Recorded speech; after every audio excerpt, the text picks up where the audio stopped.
ओम नमः शिवाय।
Mm.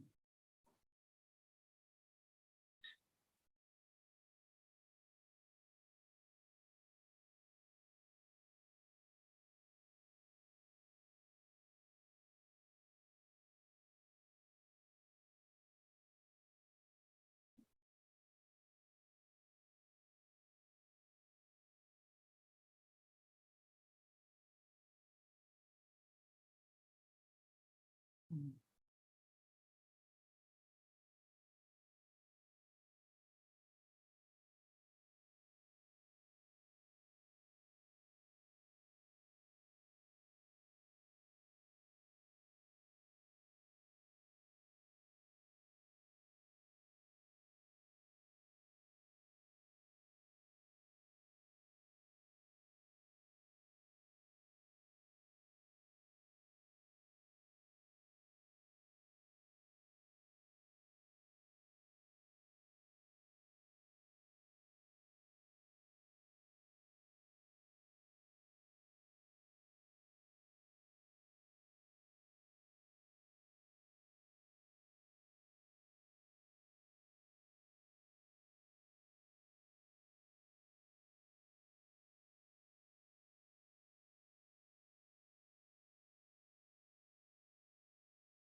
Oh.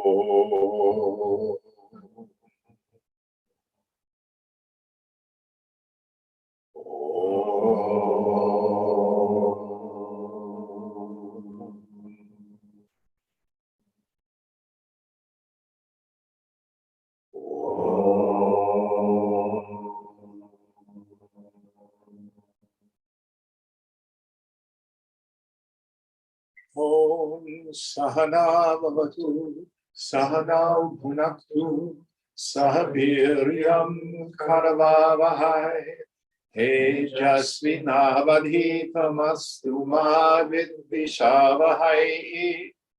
Om Shanti Shanti Shanti.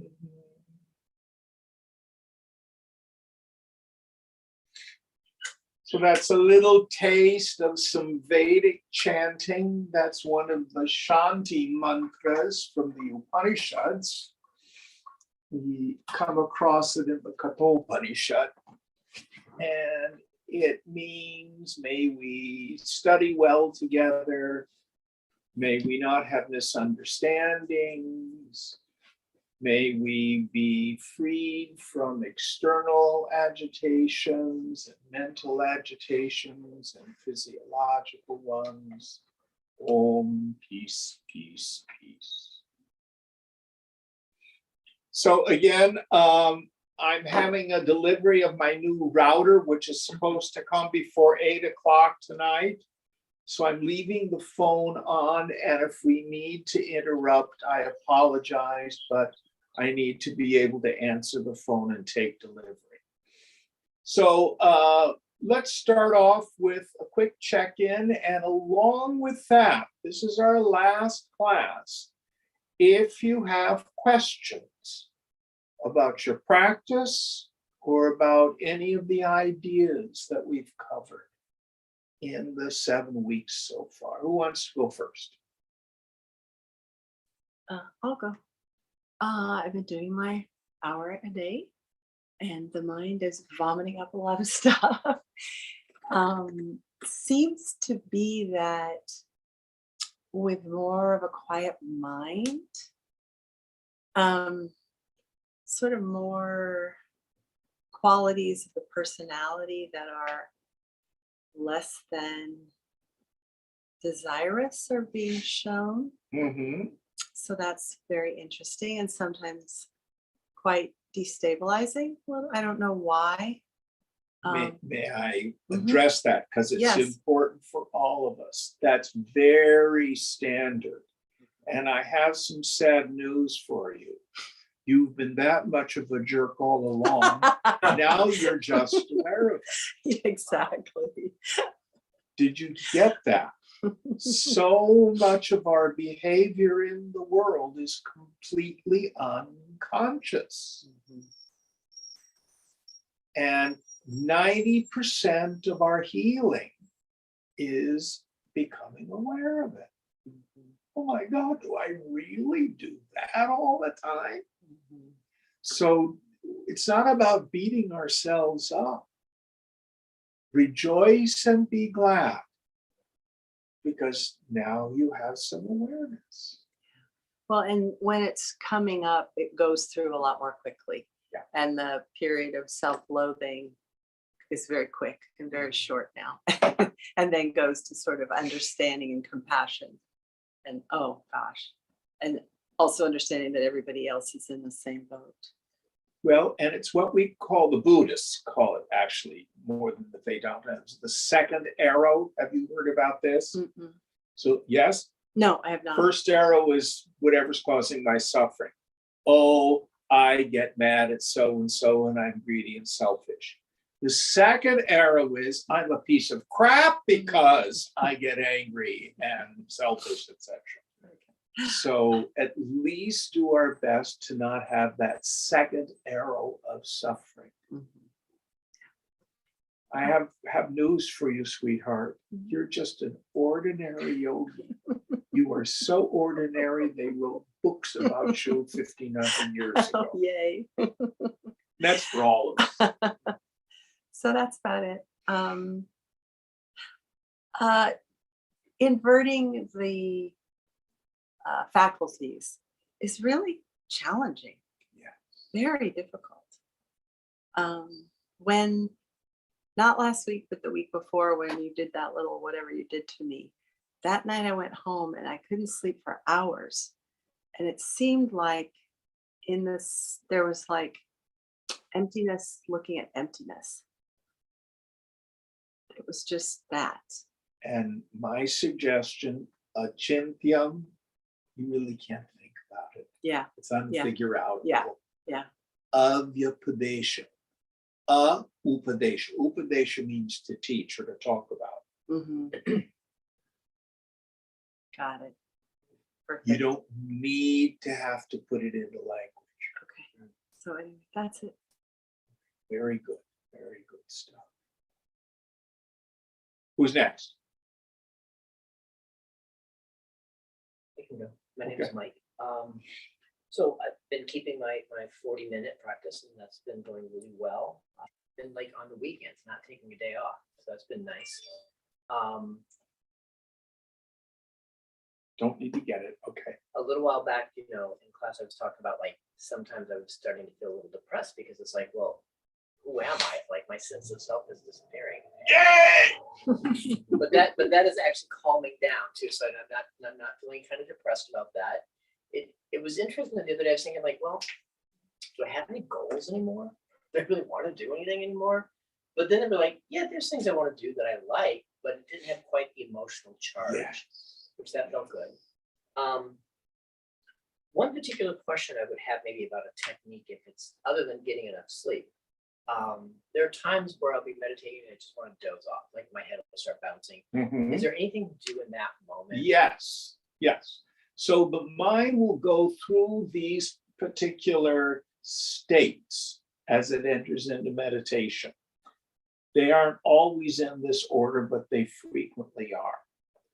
First is what I call entertainment. Oh, look, I'm a meditator. Mhm. Gee, I think I need to get a zafu now, or maybe I can get some yoga pants on what is it, Etsy, you know. And maybe I should Well. change my name to no one or something like that. That's the entertainment phase. Then your mind goes into ordinary transaction garbage stuff. Oh golly, did I turn the stove off? And I have this report that I have to do at work. And how could so-and-so have said that to me? And oh, I fucked up. I didn't do that. And what am I gonna do? Did I pay the rent? That just everyday kind of stuff. And it comes up. It comes up. Then frequently, the next stage is sleep. And here are some techniques. Because the mind starts to get bored, it's quit entertaining itself. Mhm. You see. So try meditating with your eyes open. There are Zen traditions. I always get them mixed up. Renzai and what's the other one? Anyway, where you keep your eyes open and gaze at a wall. Okay. Soto sense. Pardon me? Is it Soto sense? Soto Zen, yes. Is that the one where they face the wall, or is that Yes. Renzai? Yeah, no, face the wall. Yeah. Soto sense. So and you can just pick a spot on the floor and just keep your eyes open, and you'll notice your eyes will start to nod like that. Mhm. The other technique is if you're using a mantra, Mm. inside, say it louder. Inside, you can say it as loud, so loud that the stars will hear. Stay conscious. So I don't know, back in the very early weeks when I was doing guided meditation, frequently I would say, stay conscious. Did you remember me saying that? That's because I could feel people drifting. Hmm. You see. Now, so again, my point is, you're right on schedule. Then once you bust through that, frequently there's deep, deep peace. Oh, there's phenomena that can come up. I forgot that one. Sometimes either before sleep or after sleep, you start to see lights, visions, and energies are buzzing, and maybe an entity comes and talks to you. Just forget. It's all just nonsense. Imagination. Oh, just. Let it go. Let it go. Let it go. It's just stuff the mind is doing. It's interesting, 'cause in the Christian tradition, those are the moments you're looking for. And Exactly. you hold on to those because they're like transformational moments. That is cataphatic theology. We're doing apophatic theology. Got it. If you go back and look at Pseudo Dionysius. Thank you. You don't need to know who Pseudo Dionysius is. He knows who Pseudo Dionysius is. Did I make sense? Yes. Yeah. Thank you. Cataphatic theology is God is truth, God is wisdom, God is love, God is omnipotence. Apophatic theology, the via negativa. No, God is not truth, he's beyond truth. No, God is not love, he's beyond love. No, God is not omnipotence, he's beyond omnipotence. It's beyond any concept. Yet it's knowable. It is not unknown. Are you you?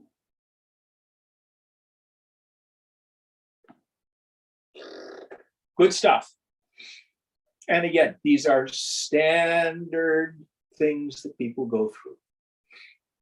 David, how about you? Oh, this has been nice, and it's so funny that you broke down the states because I went through all of them, but I found the sleep part so seductive. I started to go into it, and then we started owning.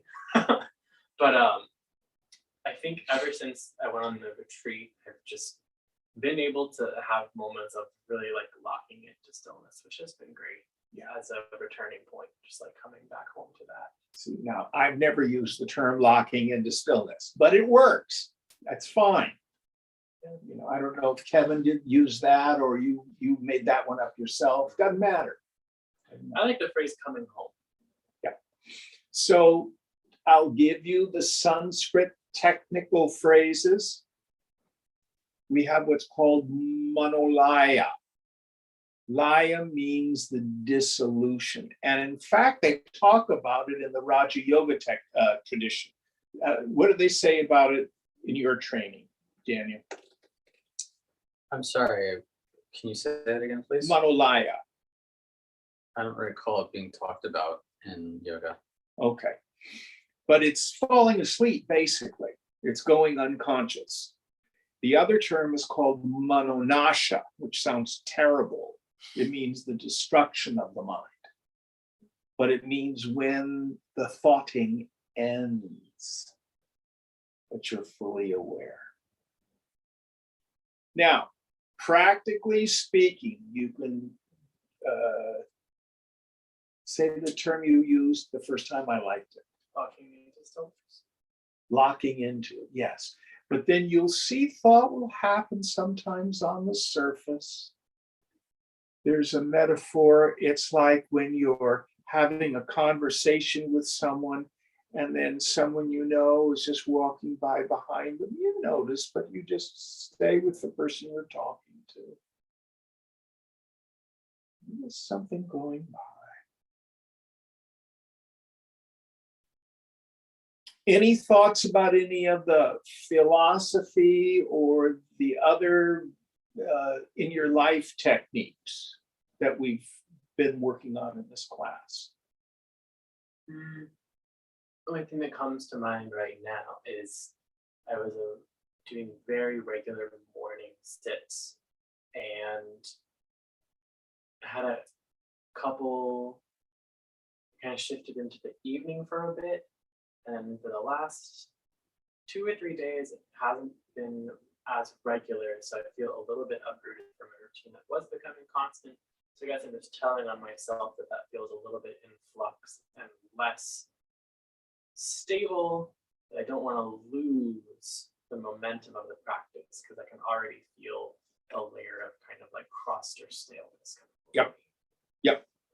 And what we need to do is have a discipline, a practice. We do it no matter what, even if it feels stale.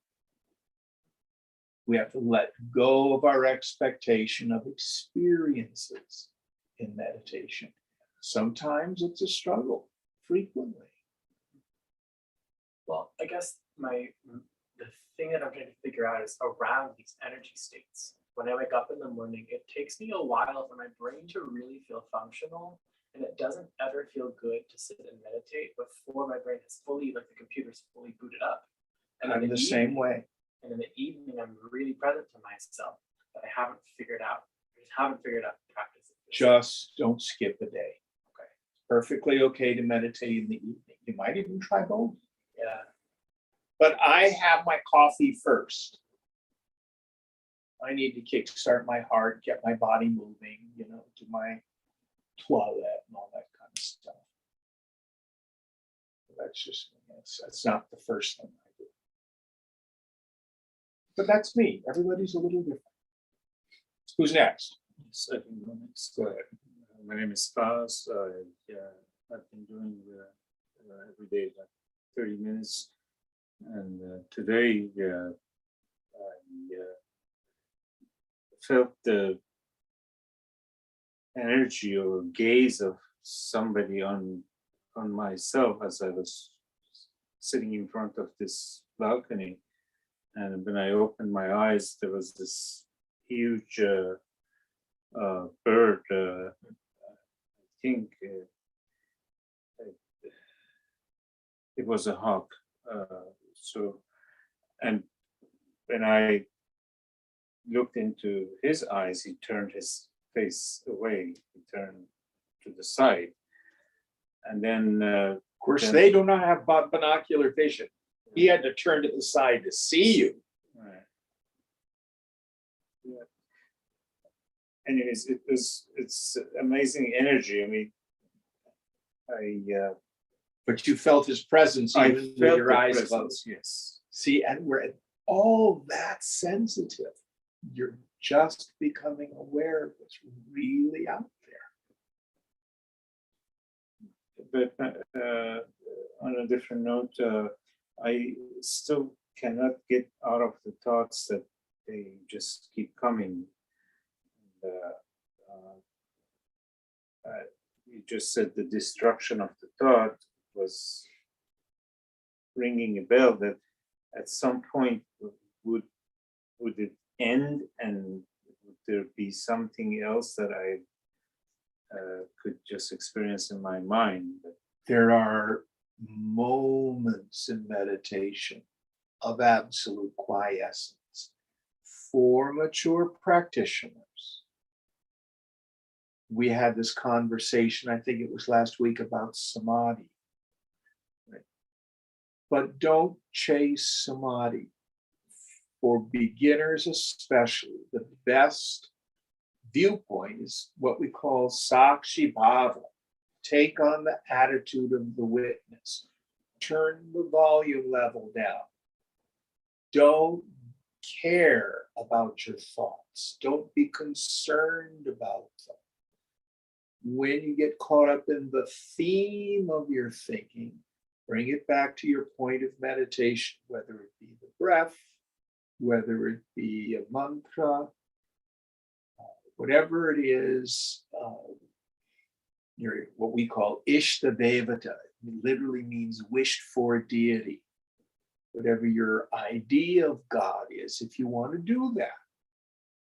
And again, in the Gita, in the Bhagavad Gita, Krishna calls japa, the silent repetition of a mantra, the king of yogas. It's so useful was to have a sacred word or a prayer. What's the one you use, Mike, the Sufi one? La ilaha illallah. There's no God but God, or there's no separation from reality. Yes, a pretty darn good one. There might be some little phrase from Rumi or Hafiz that appeals to you. If you feel more connected to something in your mother tongue, you follow your intuition with it, but don't worry about the presence of thoughts. Just stay beyond them. Don't get caught up in them. Don't believe them. Does that make it a little clearer? Yes. Thanks. All right, who's next? I'll go. My practice is pretty consistent in the morning after I wake up and drink tea and toilet and do a yoga sequence. I sit for 45 minutes, and that whole process is not really a struggle. So that's really nice. I'm not recollecting having had any significant breakthroughs. Just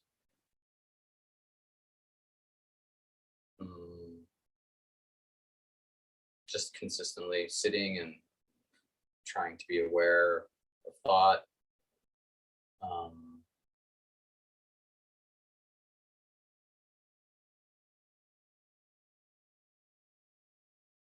Being aware, I suppose. And I suspect,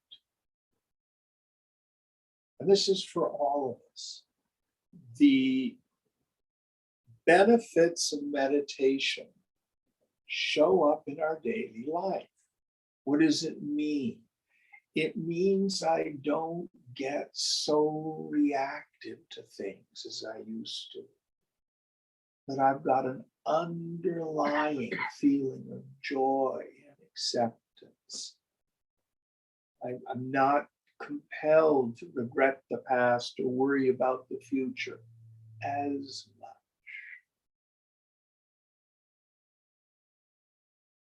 I'm not getting into food fights at the supermarket.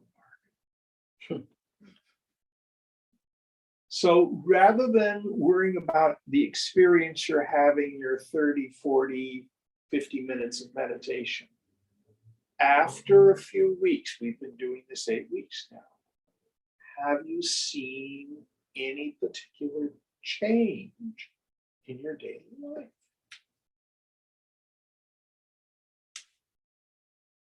That's the question to ask. You want to share anything? I said this past week I've had a lot more time on my hands, so I've been trying to meditate a little bit more than I usually do, and I've been really enjoying that. I wouldn't say any breakthroughs or anything. Just chugging along. Yeah. All right, Zoomies, anybody out there want to share? I would say that, I meditate, this is Mark, I meditate an hour a day, and I do it. All in one chunk, or do you cut it up into two? I do it all in one chunk. And it's funny you mentioned that about seeing a difference in your daily life. I noticed that I'm like more distant in a way, more not, I wouldn't say not involved, but I'm less reactive.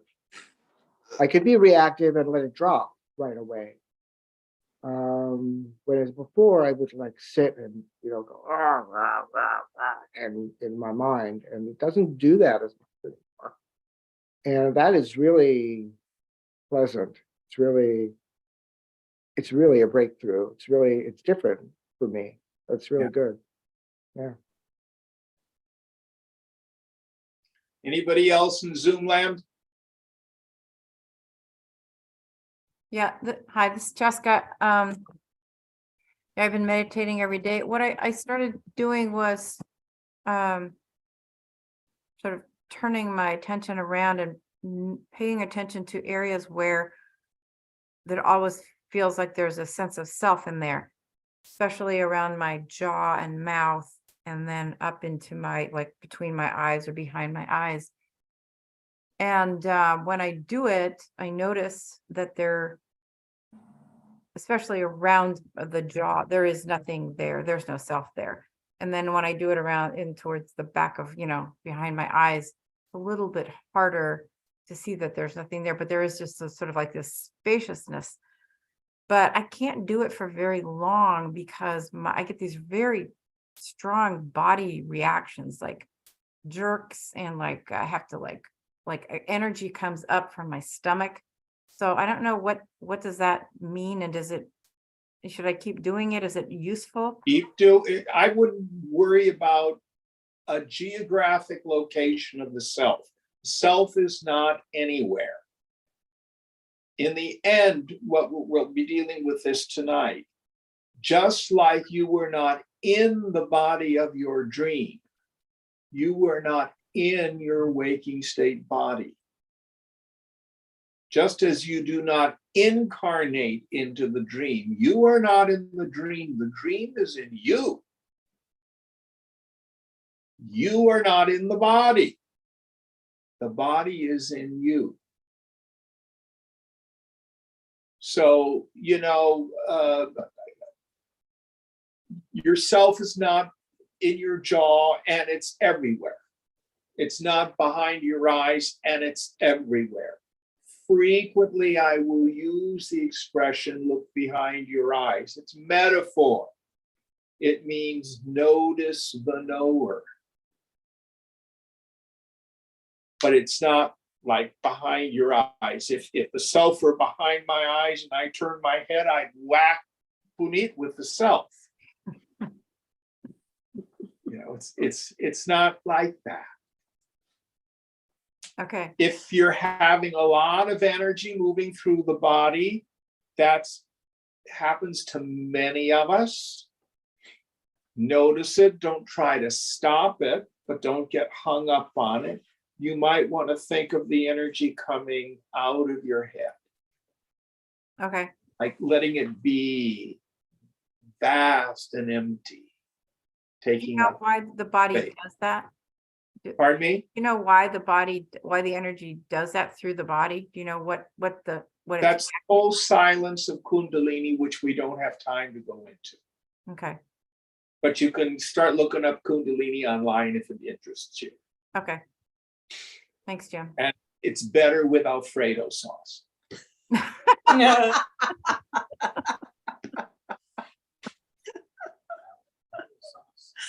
Pardon me? I like tomato sauce. Okay, you can have your Kundalini with tomato sauce. All right. The main thing I want to share with you is no big deals. It's not about phenomena. Phenomena will happen, but it's effect, not cause, and it doesn't mean that you're advancing or not advancing.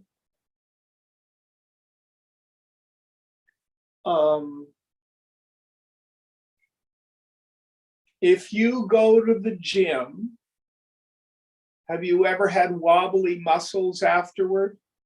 Mhm. Does it mean anything particularly? My muscles are tired. You went to the gym. Yeah. So, it's you broke down tissue and things are, you can analyze it if you want, but you had a good workout. Don't worry about it. Just keep meditating. Some days you'll have energies moving through the body. Some days you'll just be your mind. Some days you'll fight to stay awake. Other times you'll just drop into that stillness. So one of the things we learn is everything is impermanent, including spiritual experiences. Main thing we want to focus on is, who am I? Am I a person. This was the big lesson last week. This jiva bhavana, this feeling that I'm a person. This ahankara, these I maker thoughts. Yoga Sutra calls it asmita. That's the word it uses. The phony self, the counterfeit self. And to be able to discern the difference between a personal sense of self, I'm Jim, and oh, wait a minute, there's no self there as a person. There's only the space of consciousness, that vast emptiness. Chidananda Rupaham, Shivoham, Shivoham. I'm of the form of bliss consciousness. I am Shiva. I am auspiciousness. Shiva is just another name for consciousness. Anybody else in Zoom land? Okay, so the material I want to go through tonight. We worked a lot on what we call subject-object discrimination. It's our major tool to answer the question, who am I? We do it through negating everything that is the not self. I am the eternal subject. Anything of which I can be aware is not self. I am not the body. I'm not energy. Prana. I'm not the feelings, the mind. I am not the thoughts. I'm not even the darkness of deep sleep. What is my essential nature? Satchidananda Rupam. I have the form of pure existence, pure consciousness. For now, we're going to translate Anand as no sorrow reaches there.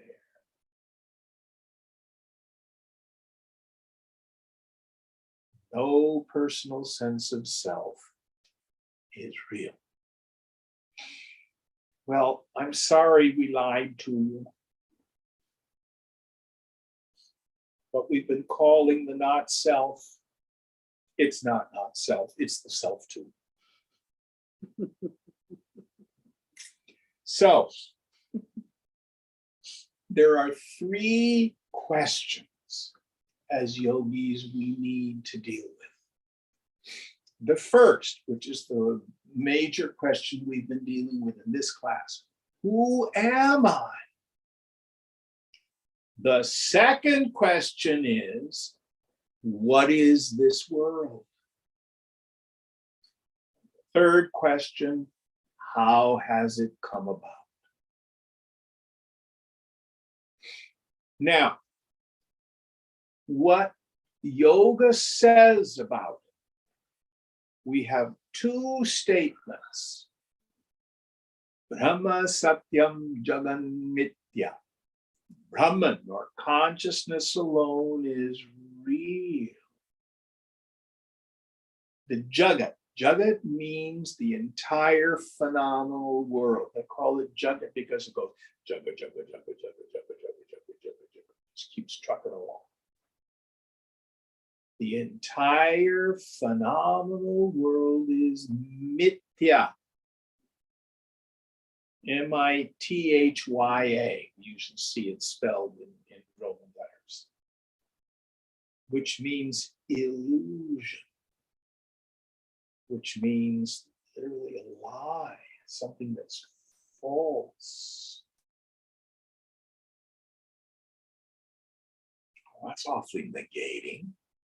Is it nihilism? No, because the scriptures also say Sarvam Kalvidam Brahma. Sarvam Idam is shop talk. Literally means all this, but it means the phenomenal world. Kalu, verily. All this is verily Brahman, consciousness. Well, make up your mind, Jim. Is it illusion or is it God? Yes.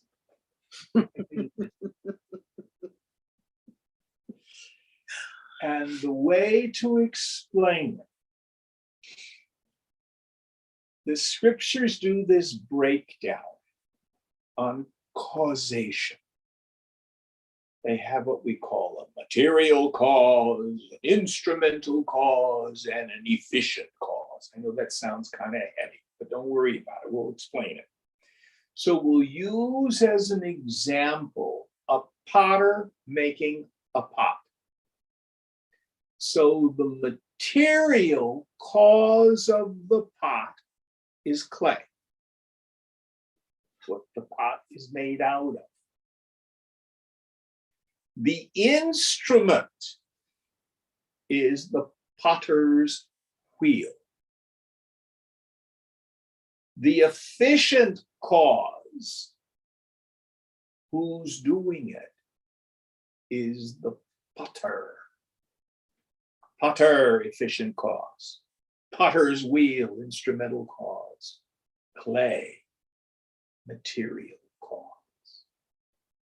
Now, let's set that on the shelf.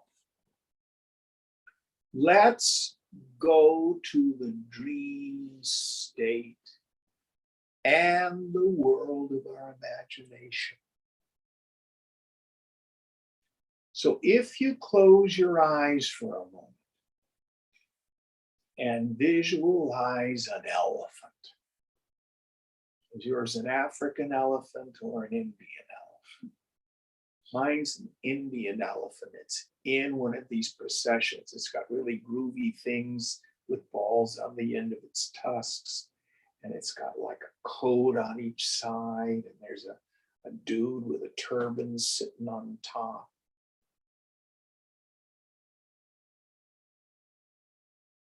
You can have an African elephant, whatever kind of elephant, pygmy elephant if you want. Open your eyes. Let's use our cause paradigm and analyze it. What was the material cause of your imagined elephant? Your words, right? The brain, Mind or imagination. the mind, imagination, yes. What was the instrument that you used? Imagination. Who did it? Me. So what we have here is essentially the mind is nothing but consciousness appearing as name and form. So the elephant of my imagination is mithya. Seen, but not real. It's an imagination. And the scripture will use things like the child of a barren woman, castles in the clouds, the horns of a hare. Now, listen very carefully. Many of us think a test for reality is agreement. If everybody else believes it, it has to be real, not imagination. So for hundreds and hundreds and hundreds of years in Europe, the vast majority of people thought the earth was flat. Did that make it so?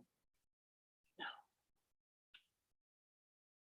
Very few astronomers up till I think it was it Galileo or Copernicus that had the heliocentric theory? Before that, it was geocentric. So if you look up your astrology chart and it says, oh, Mercury's retrograde, why did they say it's retrograde? It's going backwards in relation to the Earth from its orbit. You see those old timey astrological things. You've got the Earth in the middle, and the sun is revolving around it, and the moon is revolving around it. You got the planets going this way, you know, stuff like that. It's all nonsense. It never was. But most of Europe believed it.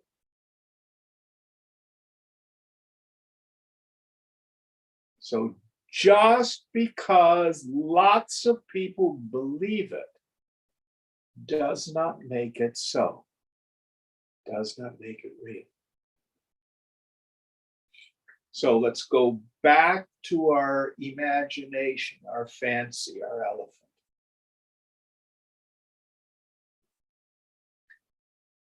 In the dream state, you can dream about an elephant. There's a great similarity to the elephant of my imagination, of my fancy. And there's a big difference. From the standpoint of causation, what's the material cause of the elephant of a dream? Come on. What's the instrumental cause of the elephant of my dream? My mind. What's the efficient cause? Be the dreamer.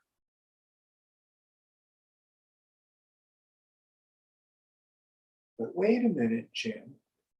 When I'm dreaming, the dream elephant seems real. And I think that the dream elephant is the calf of the dream elephant mother.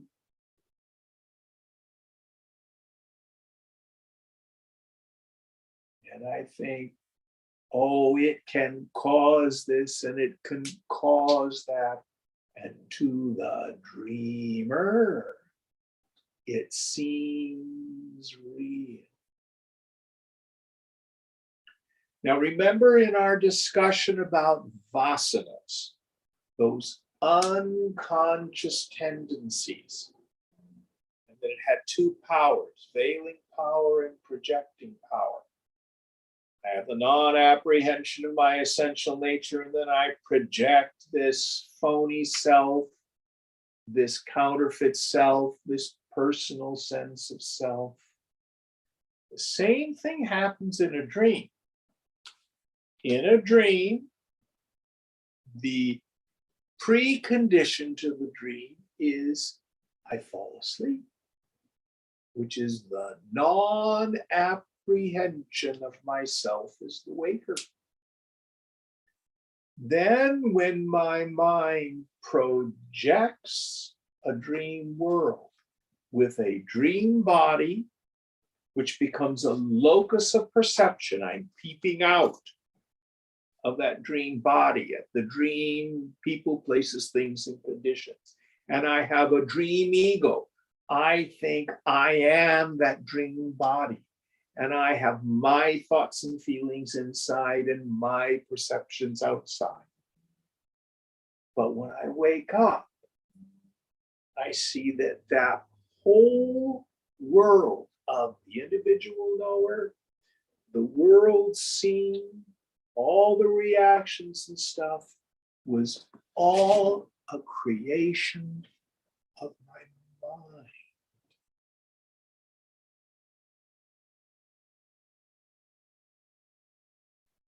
All this comes about like a dream. Now I say frequently, you are the God of your dream. You create your little world inside your dream every night. Your dream's different from my dream. I'm not privy to your dream.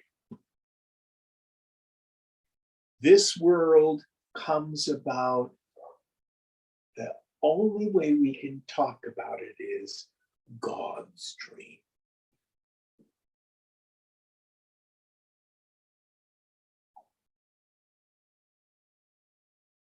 By the way, for those of us who come from a Judeo, an Abrahamic background, we may have talked about this. Genesis 1:1 in the Hebrew Bible. Anybody remember how it starts? In the beginning, everything was void. Yeah. And darkness was on the face of the deep, or sometimes it'll be translated the waters. Remember that part? Mhm. Then God says, let there be light. First of all, this is really about the author of Genesis returning from Nirvikalpa Samadhi. You literally watch this take place as a direct experience. But notice, before God says, let there be light, darkness was on the face of the deep, or the waters. In religious literature, water is a very common image or metaphor for consciousness. There's something there before creation.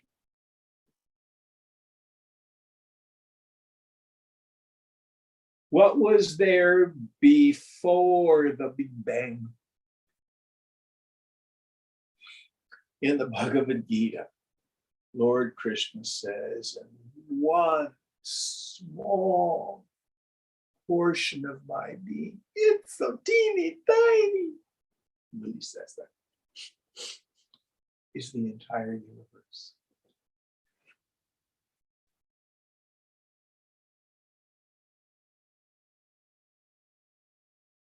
Now, your ego and my ego, your body, his body, these are characters in Ishvara's dream.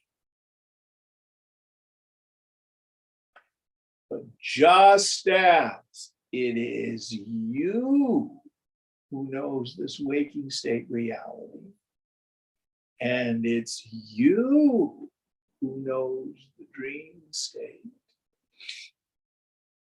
And if you take LSD, it's you who knows the acid trip.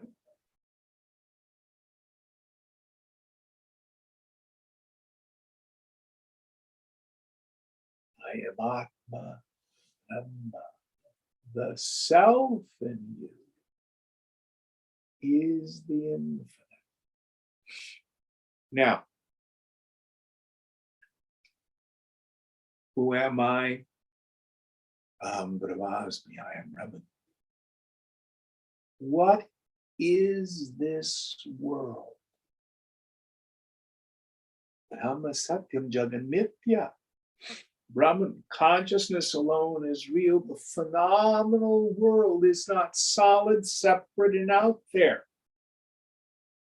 It appears, but it's not real. It's like the elephant of your imagination. Third question, how has it come about? And I'm going to give you a word in Sanskrit that is almost untranslatable, and it's sankalpa. Who here has heard that word before?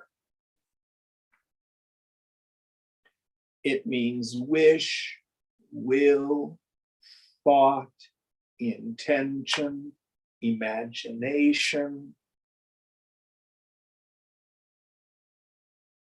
Has all those essences wrapped up into it.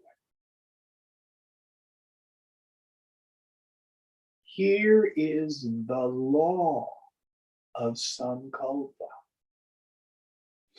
Any thought, wish, will, intention, desire that is consistently maintained, that is not contradicted or conflicted, tends towards manifestation.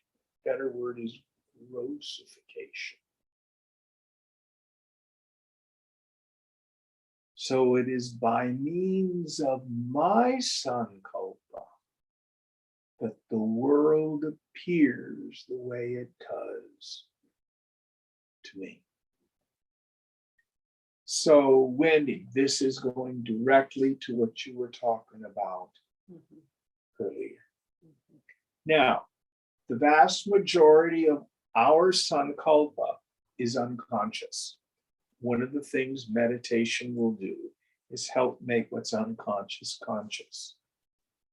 There is a difference between my opinions, which are on the surface, and a deeply rooted belief. But here's a rule of thumb that will help. If you want to know what your deeply rooted belief system is, take a look at your life. Two people can see the same world and have a very different experience of it. Actually, it isn't the same world.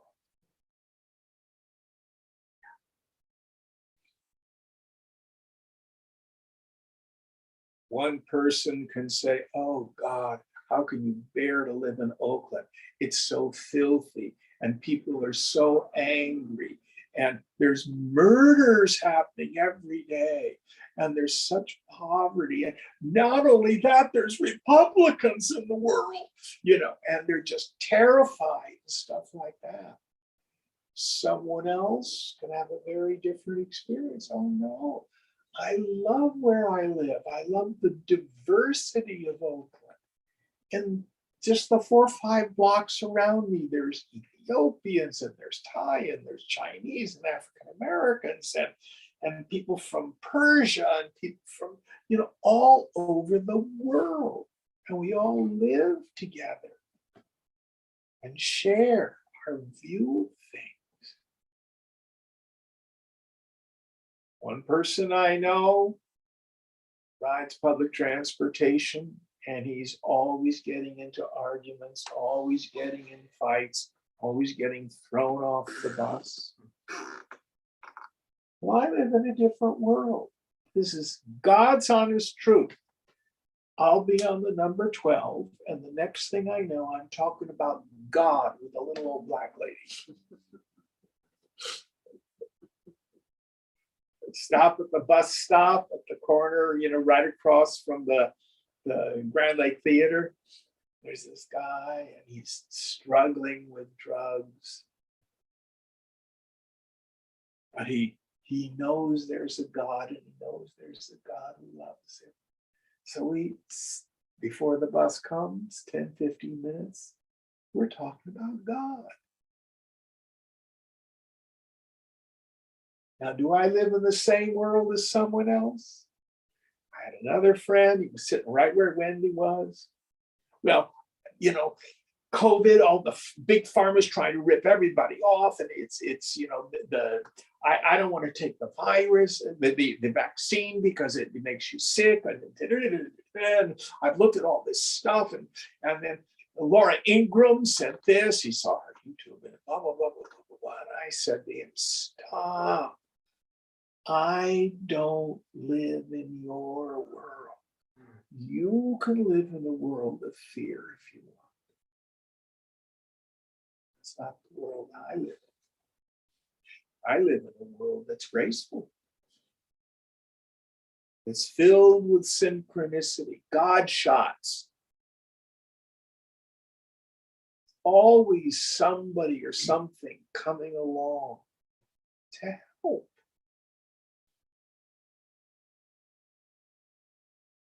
Now, how do we explain it? This is getting a little bit technical. In Sanskrit, we have a term called Hiranya Garbha. Who's heard this term before? Literally means golden egg. It's sometimes used as another name for God the Creator, but a better translation of it is the total mind.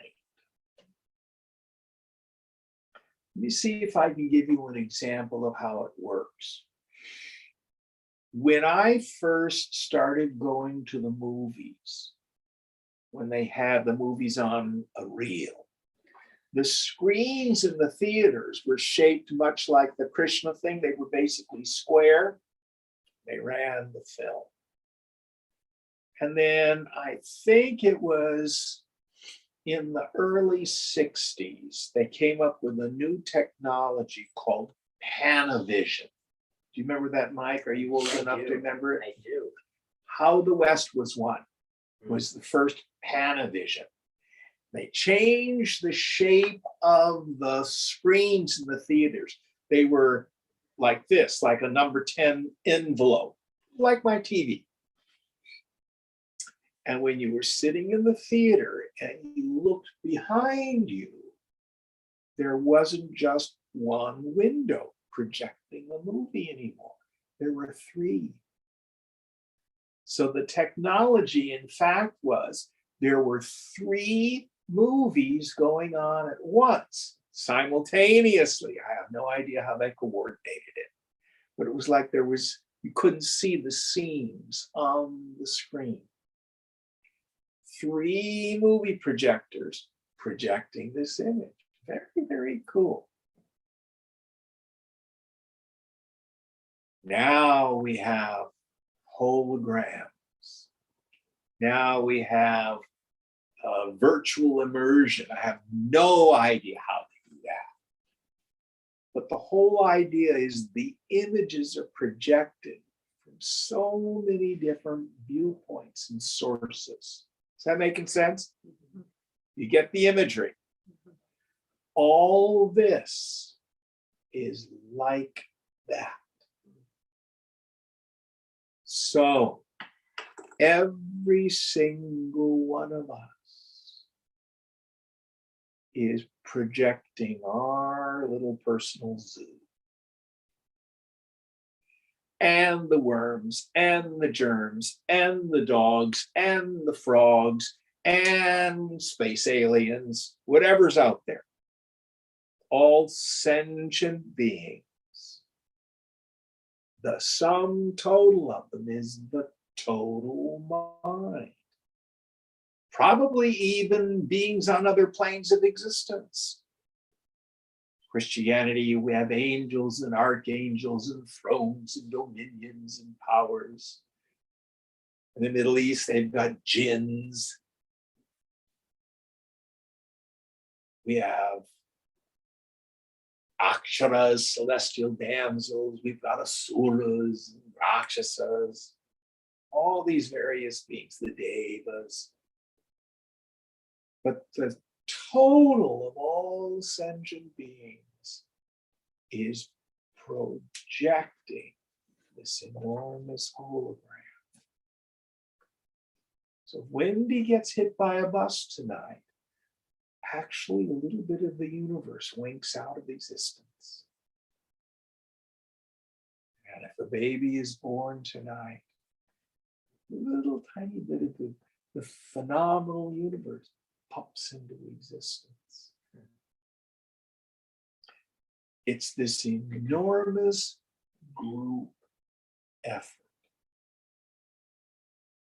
Now, if you've been to a sporting event, or you've been to a concert, a rock concert, you know that the members of the crowd who get caught up in the group mind experience, you'll be screaming and yelling the way you would never do,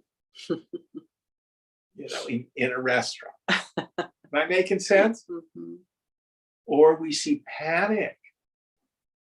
Like there was a loud sound at a rock concert recently. People panicked and people got crushed. There was no actual gunfire, but people's fear, people got killed because of the panic. Group mind, crowd mind. It is different than and greater than the sum of the individual people. The total mind is different than and greater than the sum of the individual minds. It is the mind of God.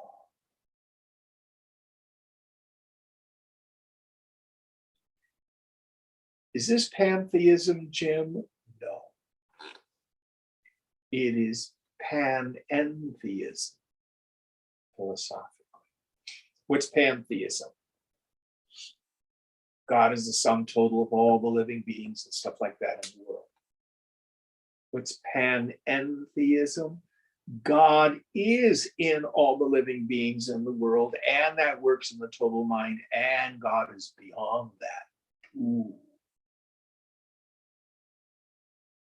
In one small corner of my infinite being, the entire cosmos takes place.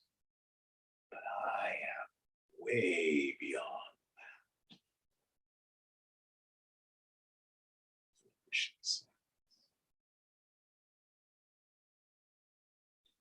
So what? How does this affect our practice? Well, we have a very, very powerful mantra in English that everybody learns as a child. Row, row, row your boat gently down the stream. Merrily, merrily, merrily, merrily, life is but a dream. So the boat is your body. There's the stream of life itself. Row just gently down the stream. Merrily. Right. Brahmasatyam Jagannathya.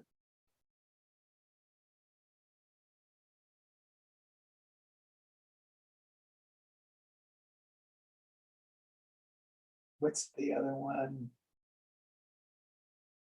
Sarvam idam swapnayati, something like that. All this world is, as it were, like a dream. Comes about in the same way. So in Hinduism, God doesn't create the world the way a potter creates a pot. God dreams the world. And actually, in Genesis, God doesn't make the world the way a potter makes a pot. God speaks the world into existence. And then we find that that's echoed in yoga and what we call Shabda Praman. Pramana means a means of or authority. Be a means of knowing.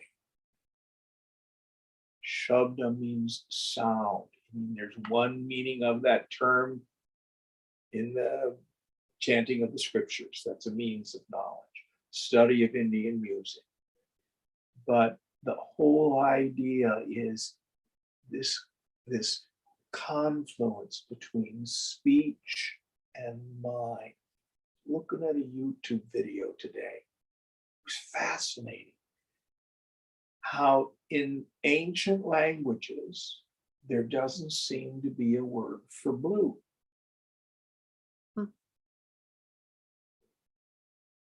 We know that color vision was happening, but they'll describe the ocean as black. There's black, white, then red and green come next, and then I think yellow. But it's much, much later linguistically that blue comes along. Or you find, for example, if you see a spectrum of various reds, these are all just different shades of red. But all of a sudden in modern times, we've got a new color, pink. Nowadays, because we have a word for it, and this YouTube was saying there's a brain feedback, you can actually discern, well, that's red and that's pink. That's very different than red. And now we can see, we can discern the difference between blue and black. The ancients would see it, but they didn't make the distinctions. So there's this relationship between speech and mind. Whole science of mantra practice all has echoes in this idea. Mandukya Upanishad starts off and says, Om, the word is all this.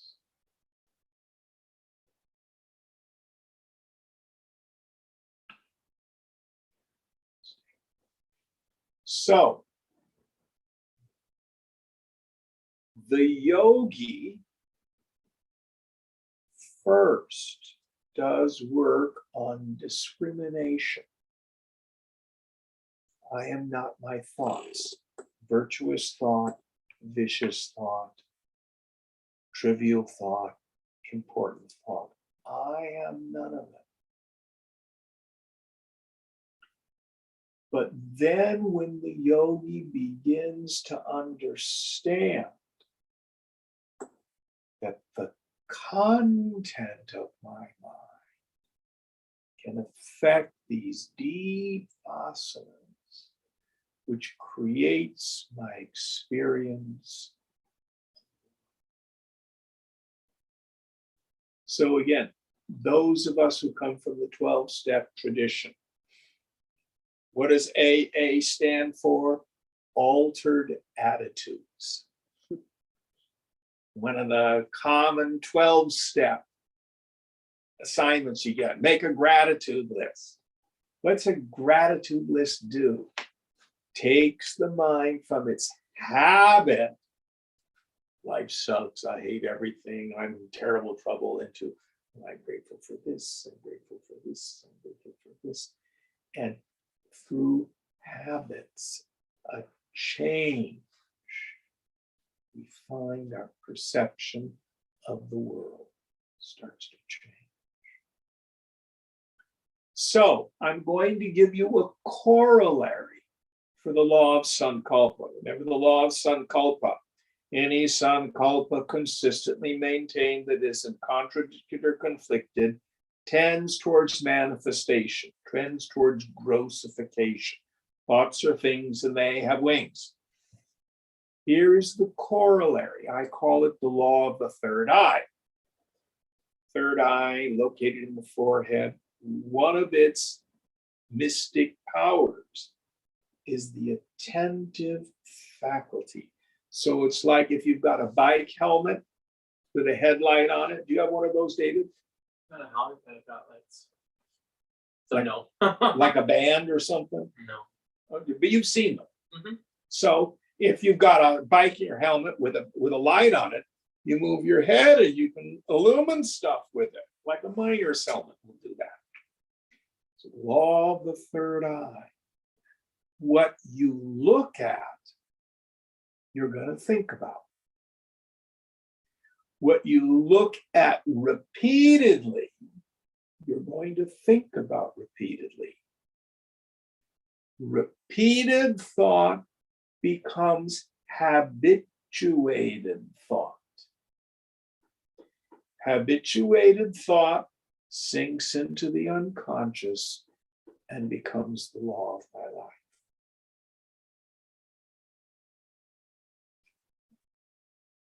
Understanding is the booby prize.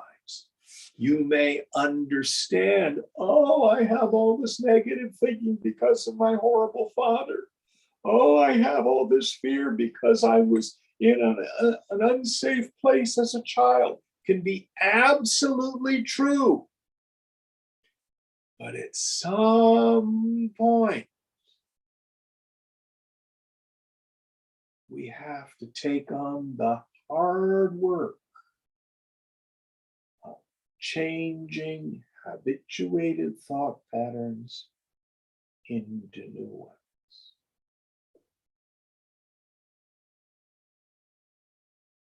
My old, very dear friend, Father Harry,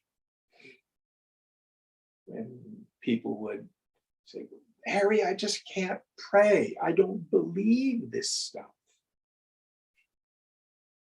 And what Harry would say is, it's okay. You start by just saying the words. It's okay. He was not a yogi. He did not know about the law of Sankalpa. But he was a deep mystic. And he understood this. For those of us, well, I don't have time to go into that. It's not. All right. This is very deep mysticism. Your assignment, twofold. First, be open to the possibility that the world that you see is not as solid as you think it is. Don't believe your mind.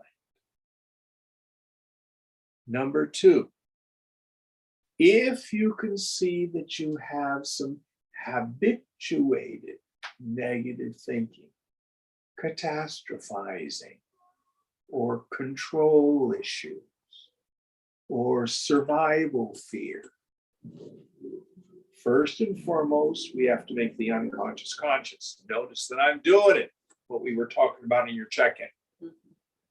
And then go, okay, that's not reality. That's just my habituated thinking. Let me turn my mind in another direction.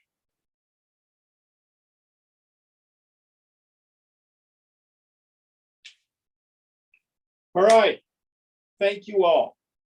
This is hard stuff for many people, this idea of the world is like a dream. So next week we have no class. And for those of you who wish, we will start the Atma Bodha class in 2 weeks on the 20th. I have flyers there. I think I have 2 or 3 books. Pretty sure those are $5. I have no idea how much the new ones will be. I'll get a bill from Chinmaya Publications and I will sell them to you at cost. So if you want to pick up a book tonight, you can do that. Just put the money in the begging bowl. Thank you all. It's been a wonderful, wonderful class. Thank you. Hariom. I don't know.